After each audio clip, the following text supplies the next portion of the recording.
Cosmetic नहीं, आयुर्वेदिक औषधि है।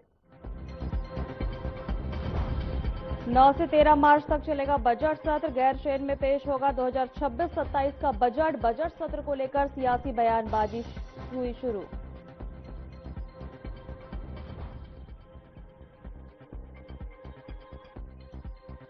चंपावत में खड़ी होली महोत्सव का शुभारंभ। मुख्यमंत्री पुष्कर सिंह धामी ने वर्चुअली किया उद्घाटन। लोक संस्कृति संरक्षण का दोहराया संकल्प।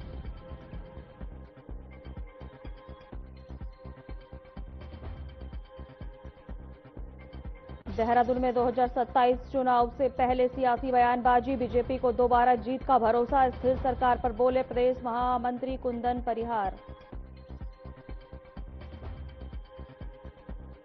अल्मोड़ा में एनएच 109 के डेंजर जोन का राज्य मंत्री अजय टम्टा ने किया निरीक्षण। अधिकारियों को काम में तेजी लाने के दिए निर्देश।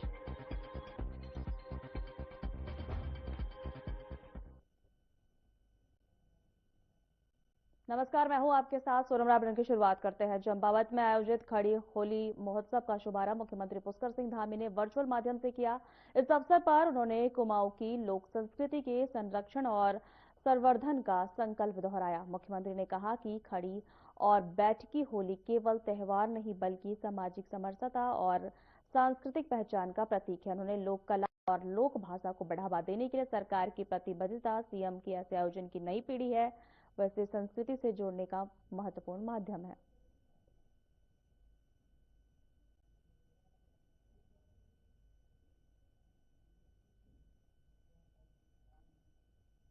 देहरादून में आगामी विधानसभा चुनाव को लेकर राजनीतिक बयानबाजी तेज हो गई है। कांग्रेस जहां सत्ता में वापसी के दावे कर रही है, वहीं बीजेपी भी जीत को लेकर आश्वस्त नजर आ रही है।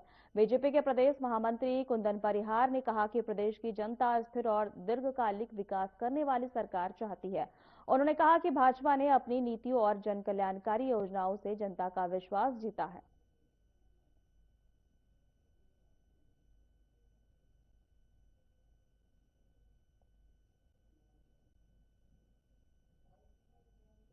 देखिए, कांग्रेस को क्या चाहिए ये तो अलग विषय है, लेकिन जनता को स्थायित्व चाहिए।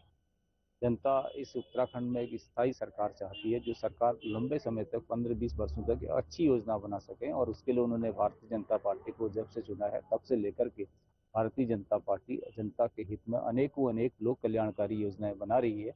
और इसके माध्यम से आज जनता का विश्वास भी भारतीय जनता पार्टी ने लिया है।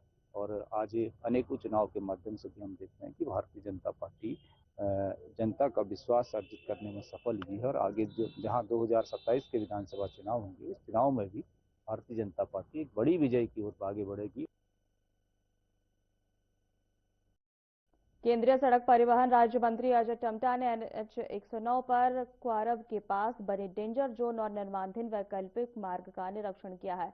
इस दौरान उन्होंने एनएच और लोक निर्माण विभाग के अधिकारियों को कार्य में तेजी लाने के निर्देश दिए हैं। बता दें कि इस दौरान मंत्री ने कहा है कि यह मार्ग अल्मोड़ा, बागेश्वर और पिथौरागढ़ को जोड़ने वाला मुख्य रास्ता है, जहां वाहन का दबाव अधिक रहता है।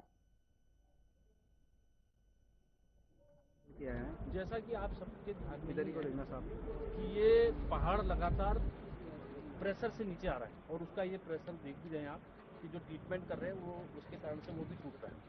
इसलिए इसका लोड कम करना है। हमारी समस्या ये है कि अल्मोड़ा, पिथौरागढ़, बागेश्वर, चंपावत के लिए एकमात्र रोड ये है। इस रोड में ट्रैफिक भी चलाना है और इसका ट्रीटमेंट भी करना है। और ये ट्रीटमेंट टीएचडीसी के माध्यम से जो टेक्निकल एडवाइस उनके द्वारा दी गई है, भूगर्भ शास्त्रियों के द्वारा दी गई है, उसके अनुसार इसके 2 टेंडर किए गए, एक नीचे थर्ड साइड का, एक ऊपर हिल साइड का। ये दोनों का काम चल रहा है और हमारे लिए भी मुसीबत है कि ट्रैफिक को भी चलाना है और वो पहाड़ का ऊपर से प्रेशर भी आ रहा है।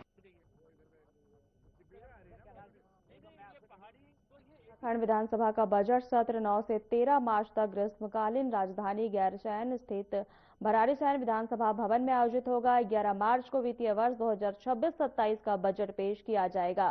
सत्र की अवधि को लेकर कांग्रेस ने बीजेपी पर निशाना साधते हुए समय बढ़ाने की मांग की है। इस पर बीजेपी प्रदेश अध्यक्ष महेंद्र भट्ट ने कहा है कि सत्र की तिथि सरकार तय करती है और कार्य मंत्रणा समिति में सभी दलों की सहमति से निर्णय होता है। जरूरत पड़ने पर सत्र की अवधि बढ़ाई जा सकती है। मंत्रिमंडल समिति तय करती है। अगर सरकार का कार्य बढ़ेगा तो आगे बढ़ सकता। मुझे आश्चर्य इस बात का होता है कि सरकार चीजें तिथि तय करती है, लेकिन फिर कार्य मंत्रणा बैठती, कार्य मंत्रणा में चीजें तय होती है। इसलिए कार्य मंत्रणा में कांग्रेस सभी दलों के लोग होते हैं, इसलिए कितने दिन का सत्र है, सरकारी काम जितना होता है उतने दिन सत्र होता है।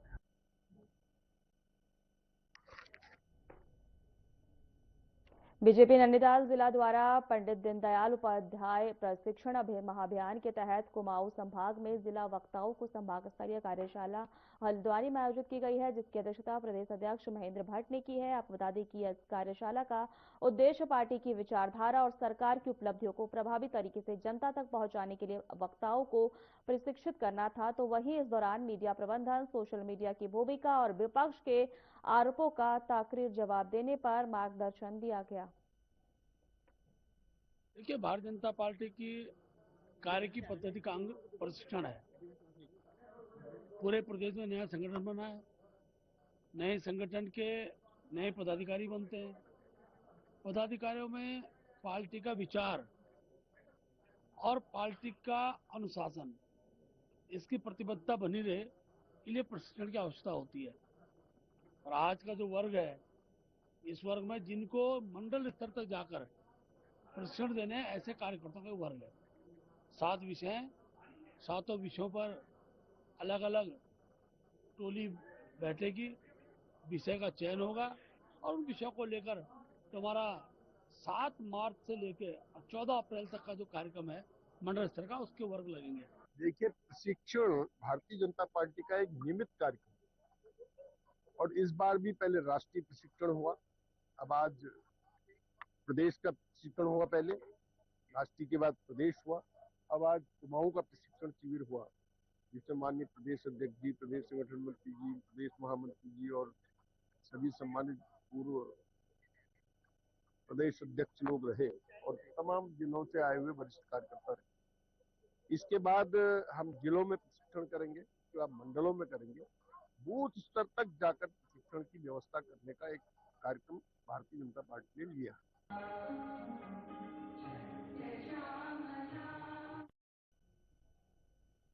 देहरादून में उत्तराखंड की खेल मंत्री रेखा आर्या ने खेल विभाग में रिक्त पदों को भरने के लिए शासन को पत्र लिखकर करीब 600 पद सृजित करने की मांग की है। मंत्री ने कहा है कि अलग अलग पदों की स्वीकृति में समय लगने से प्रक्रिया प्रभावित होती है, इसीलिए एक मुश्त प्रस्ताव भेजा गया है। प्रस्तावित पदों में 244 पद खिलाड़ियों के लिए आरक्षित रखने की योजना है। वहीं आपको बता दें कि रिक्त पदों पर भरने के उपयोग होंगे। उन्होंने कहा कि खिलाड़ियों की प्रोत्साहन मिलेगा और विभाग की कार्यक्षमता बढ़ेगी।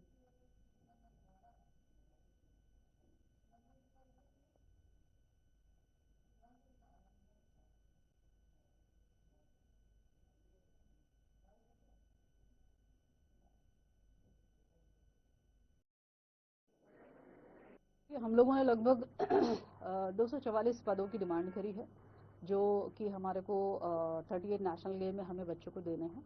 इसके साथ ही मैंने 544 या 444 पदों की भी एक अपेक्षा करी है, जो कि अधिसंख्य पद के रूप में सृजित कर दिए जाए, क्योंकि बार बार होता ये है कि बच्चे मेडल लाते हैं और बार बार एक एक मेडल या एक एक उसके लिए अधिसंख्य पदों के लिए प्रस्ताव चलाना पड़ता है और संबंधित खिलाड़ी भी जो है इस निराशा में उसका समय कट जाता है कि अब मिलेगा तब मिलेगा, और कई बार जो है सिस्टम में रुचि न होने के कारण देरी हो जाती है, फिर खिलाड़ियों का मनोबल गिरता है।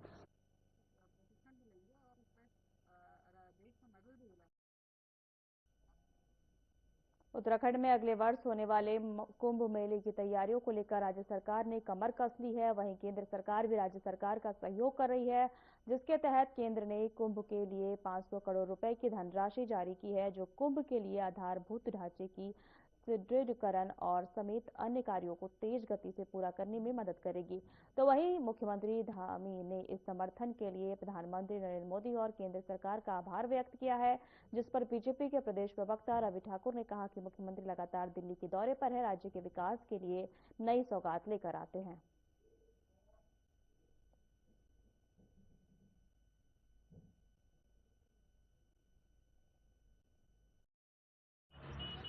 माननीय मुख्यमंत्री जी का मैं आभार प्रकट करता हूं कि वो लगातार उत्तराखंड के विकास के लिए दिल्ली के दौरे करते हैं और जब भी दिल्ली जाते हैं तो उत्तराखंड के लिए बड़ी सौगात लेकर आते हैं। और अभी ये ताजी सौगात 500 करोड़ रुपए की कुंभ के लिए माननीय मुख्यमंत्री जी लेकर आए हैं।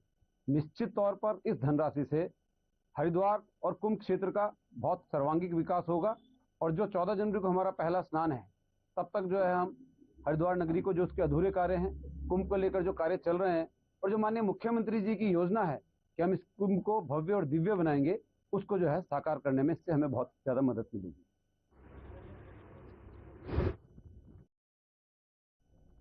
गैरसैंण में विधानसभा भवन को लेकर सियासत गर्मा गई है। वहीं आपको बता दें कि लैंसडाउन से विधायक महंत दिलीप रावत ने वहां ऑक्सीजन की कमी का मुद्दा उठाया है, जिस पर कांग्रेस प्रदेश अध्यक्ष गणेश गोदियाल ने सरकार पर तंज कसते हुए कहा है कि बीमार विधायकों के लिए ऑक्सीजन की व्यवस्था सरकार को करनी चाहिए और अगर सरकार ये व्यवस्था नहीं कर पाती है तो कांग्रेस खुद गैरसैंण में ऑक्सीजन उपलब्ध कराएगी।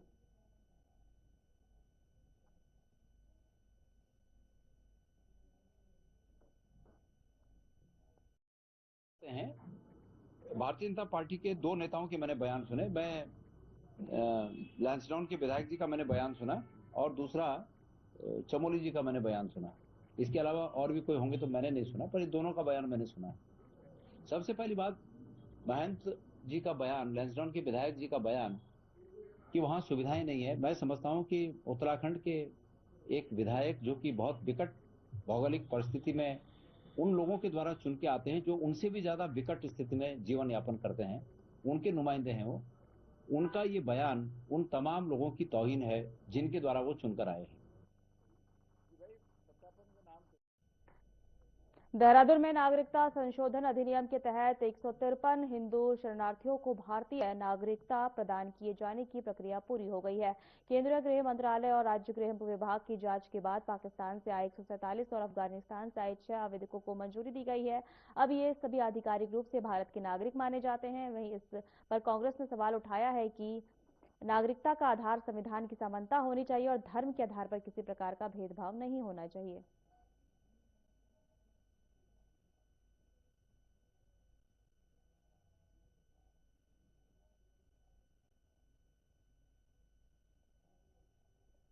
पीड़ित व्यक्ति के साथ है, कोई भी पीड़ित है, शोषित है, उसके साथ हम खड़े हैं। लेकिन हम मानते हैं कि नागरिकता का जो मुद्दा है वो संविधान की समानता के आधार पर होना चाहिए। जो संविधान में समानता की भावना उद्धृत की गई है उसके आधार पर होना चाहिए। उसमें कोई जाति धर्म का भेदभाव नहीं होना चाहिए। और कहीं ना कहीं हमें ऐसा लगता है कि भाजपा सरकार इसको राजनीतिक रूप से भुनाने का प्रयास करती है, जो इसमें नहीं होना चाहिए। पूर्व में भी कांग्रेस की सरकारों ने कई लोगों को यहाँ जो है शरण दी है। ये पहली बार लोगों को थोड़ा। उत्तराखंड राज्य आपदा प्रबंधन प्राधिकरण राज्य में आपदा जोखिम कम करने के लिए अर्ली वार्निंग सिस्टम को सशक्त कर रहा है। सचिव विनोद कुमार सुमन ने बताया कि रक्षा भू स्थानिक अनुसंधान प्रतिष्ठान की ओर से 10 जनपदों को ऑटोमेटेड वेदर स्टेशन स्थापित किए जाएंगे। इनमें उत्तरकाशी और टिहरी में 8-8, पौड़ी में 7, देहरादून में 5, रुद्रप्रयाग और बागेश्वर में 3-3, अल्मोड़ा में 2 और तथा नैनीताल और हरिद्वार में 1-1 स्टेशन लगाए जाएंगे। इनमें मौसम का सटीक जानकारी मिल सकेगी। समय रहते चेतावनी जारी कर जनहानि व नुकसान को कम किया जा सकेगा।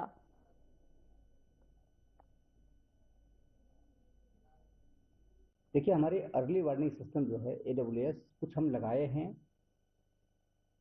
कुछ हम और लगाने की कार्यवाही कर रहे हैं, उसके लिए प्रयास कर रहे हैं। कुछ अर्ली वार्निंग सिस्टम और ऑटोमेटिक रेन गेज और AWS जो है कृषि विभाग लगा रहा है। कुछ हम लोगों ने डैम अथॉरिटी जो है इनसे कहा है कि जो अपने कैचमेंट एरिया हैं वहाँ पे कुछ लगावें। एवलांस के लिए जब हिमस्खलन होता है उसके लिए DGRE लगा रहा है कुछ अर्ली वार्निंग सिस्टम। उनसे भी रिक्वेस्ट किया गया है, उन्होंने कुछ हमसे हेल्प मांगी थी। हेल्प हमने जनपदों से बैठक करके उनको बता दिया गया है, वो साइट चिन्हित हो गई हैं, तो वहाँ लगाए जाने की कार्यवाही बहुत जल्दी शुरू हो जाएगी। देहरादून में 9 मार्च से गैरसैंण में शुरू होने वाले विधानसभा सत्र से पहले राजनीतिक बयानबाजी तेज हो गई है। बीजेपी विधायक विनोद चमोली ने कहा है कि गैरसैंण को ग्रीष्मकालीन राजधानी बनाने का कार्य बीजेपी सरकार ने किया है। उन्होंने कांग्रेस नेताओं के बयानों पर सवाल उठाते हुए कहा कि पार्टी इस मुद्दे पर असमंजस में है। चमोली ने कहा कि ग्रीष्मकालीन राजधानी केवल नाम भर की है, बल्कि पूरी सक्रिय होनी चाहिए। इस विषय पर मुख्यमंत्री ने से भी मांग की गई है और ठोस कदम उठाए जाएंगे इसको लेकर। भाजपा ने वहां ग्रीष्मकालीन राजधानी बनाई, ये हरीश रावत जी ने क्यों नहीं बनाई, इनसे पूछे ना। अभी परसों उनका प्रदर्शन यहाँ पर हुआ था। वैसे तो भोंपू लेके बोलते हैं कि हम साहब सत्ता में आएंगे तो गैरसैंण को अस्थायी राजधानी बनाएंगे। विरोध प्रदर्शन में कहाँ चले गए थे अस्थायी राजधानी? पूछना चाहिए ना। जब सदन में तिलकराज बेहड़ बोलते हैं कि राजधानी देहरादून होनी चाहिए, तो कांग्रेस के विधायकों को असहमति दिखानी चाहिए ना, खड़ा होना चाहिए ना। जब हरक सिंह रावत कहते हैं वहां पर व्यवहारिक नहीं है राजधानी बनाना, तो फिर करण मेहरा को क्यों कहना पड़ता कि ये सब उनके व्यक्तिगत मत है?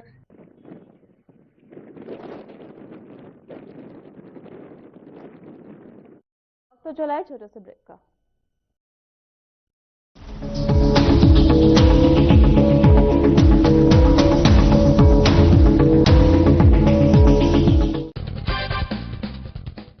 नमस्कार दोस्तों, एक बार एक प्रयोग किया गया मछलियों पर। एक बड़ी शार्क मछली को कुछ छोटी मछलियों के साथ एक टैंक में रखा गया। स्वाभाविक रूप से शार्क ने छोटी छोटी सभी मछलियों को खा लिया। इसके बाद उस टैंक के बीचों बीच एक ट्रांसपेरेंट फाइबर शीट लगा दी गई, उस टैंक के 2 हिस्से करने के लिए। अब एक तरफ शार्क थी और दूसरी तरफ छोटी मछलियां। शार्क केवल देख सकती थी, लेकिन दूसरी तरफ जा नहीं सकती थी। शार्क ने बार बार उस फाइबर शीट पर टक्कर मारी ताकि दूसरी ओर की मछलियों तक पहुंच सके, लेकिन सफल नहीं हो सकी। ऐसा कई दिन तक दोहराया गया और रिजल्ट वही का वही। शार्क छोटी मछलियों को नहीं खा पाई और फेल हो गई। कुछ दिनों बाद वो बीच का पार्टीशन हटा दिया गया। अब देखने में क्या आया कि शार्क अभी भी टैंक के दूसरी ओर नहीं जा रही थी, क्योंकि उसकी मानसिकता बन चुकी थी कि बीच में एक पार्टीशन है और वो अपने लक्ष्य तक नहीं पहुंच सकती। दोस्तों, हमारे जीवन में भी कुछ ऐसा ही तो घटित नहीं हो रहा। किसी छोटे मोटे फेलियर के कारण हमने धारणा बना ली कि हम तो ये काम जीवन में कभी कर ही नहीं सकते।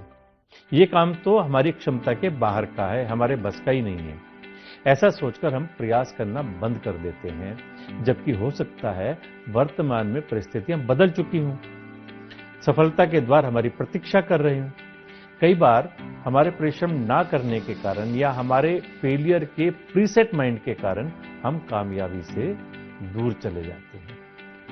किसी ने ठीक कहा है, रोज रोज गिरकर भी मुकम्मल खड़ा हूं, ऐ मुश्किलों देखो मैं तुमसे कितना बड़ा हूं। नमस्कार।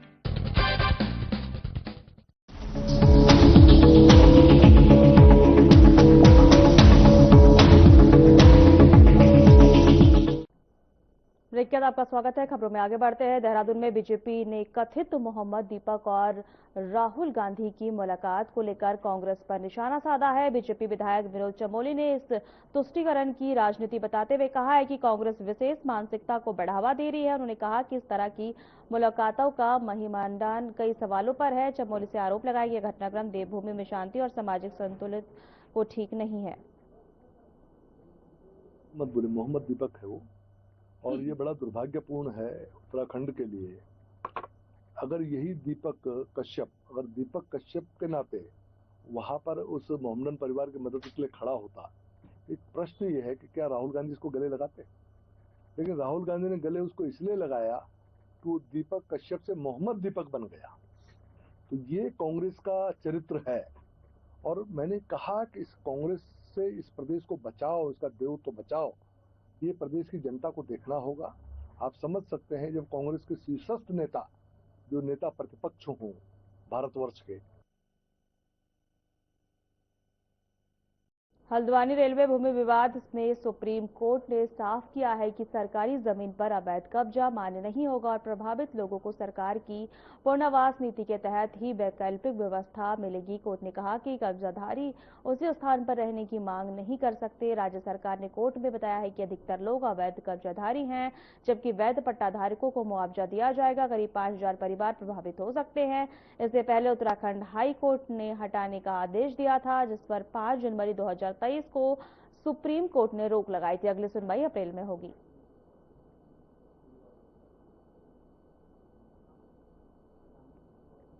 हल्द्वानी के बनभुलापुरा रेलवे भूमि प्रकरण में सुप्रीम कोर्ट ऑफ इंडिया में सुनवाई हुई है। कोर्ट ने राज्य विधिक सेवा प्राधिकरण और राजस्व विभाग की टीम को क्षेत्र में सर्वे कराने के निर्देश दिए हैं। यह सर्वे रमजान के बाद 19 मार्च से 31 मार्च तक किया जाएगा। सर्वे के माध्यम से यह पता लगाया जाएगा कि कितने लोग प्रधानमंत्री आवास योजना के तहत पात्र हैं। सर्वे रिपोर्ट में 31 मार्च के बाद सुप्रीम कोर्ट में पेश की जाएगी।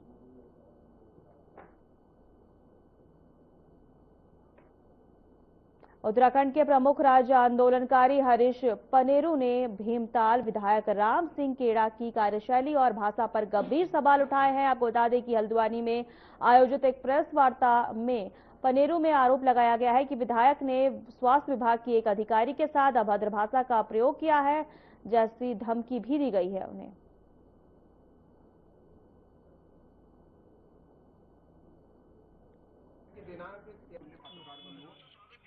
लोग अपने सामने आए, जिस तरह से उमेश काऊ देहरादून में कर रहे हैं, उस तरह से भीमताल के विधायक जी लगातार गुंडाई कर रहे हैं। लेकिन आज एक प्रत्यक्ष रूप से ये कागजों में सामने आ गई है। ये एक डॉक्टर ने कंप्लेंट की है, इसका दूध का दूध पानी का पानी होना चाहिए। जिसने भी इस तरह का व्यवहार किया उसके खिलाफ कानूनी कार्रवाई। घटना है, डॉक्टर के साथ मारपीट की है, उसने खुले लिखित कंप्लेंट की है और कोई उठाने वाला नहीं है। हरीश पनेरू आपके आशीर्वाद से इस आवाज को उठा रहा है। दिल्ली में आयोजित एआई समिट के दौरान शर्टलेस प्रदर्शन में कांग्रेसियों की गिरफ्तारी के विरोध में देहरादून में भी कांग्रेस कार्यकर्ताओं ने प्रदर्शन किया है। बता दें कि यह प्रदर्शन एनएसयूआई प्रदेश अध्यक्ष विकास नेगी के नेतृत्व में किया गया है, जिसके तहत कांग्रेस भवन के एलसे हॉल चौक पर तेजी से रैली निकाली गई, जहां कार्यकर्ताओं ने शर्टलेस होकर केंद्र सरकार के खिलाफ नारेबाजी की। आज जो हमने पुतला दहन कराया, इसका मुख्य कारण जो है, आपने देखा होगा कि अभी कुछ दिन पहले एआई की जो समिट चल रही थी, उसमें यूथ कांग्रेस के कार्यकर्ताओं द्वारा एक शांतिपूर्वक तरीके से शर्टलेस होकर एक आंदोलन किया गया था और वो वहां पर जाकर अपना विरोध प्रकट करा। विरोध प्रकट करने का कारण आपने भी देखा होगा कि कैसे एक चाइना का माल को लाकर मेड इन इंडिया दिखाकर एआई समिट में भारत के द्वारा और भाजपा सरकार के सानिध्य में ये कार्य किया जा रहा था, जिसके लिए जनपद उधम सिंह नगर में उत्तराखंड क्रांति दल की कुमाऊं क्रांति संवाद यात्रा का भव्य स्वागत किया गया। युवा प्रकोष्ठ में केंद्रीय अध्यक्ष आशीष नेगी के नेतृत्व में निकली यह यात्रा 2026 के अंतिम पड़ाव पर पहुंची। राज्य आंदोलन के शहीदों को नमन करने के बाद यूकेडी नेताओं का संवाद किया गया। आशीष नेगी ने निवास और स्थायी राजधानी उठाते हुए 2027 से पार्टी में सत्ता में लाने की अपील की।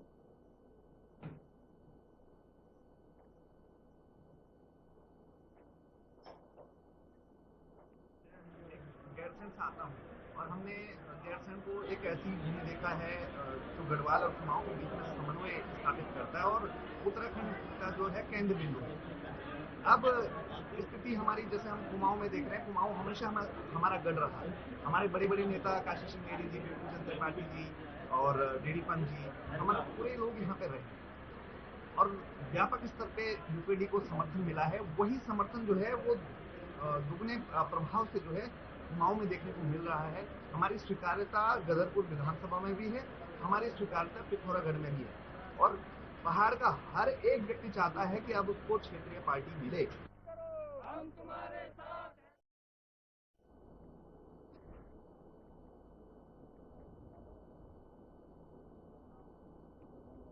फिलहाल हमारे खास बुलेटिन में इतना ही। नमस्कार।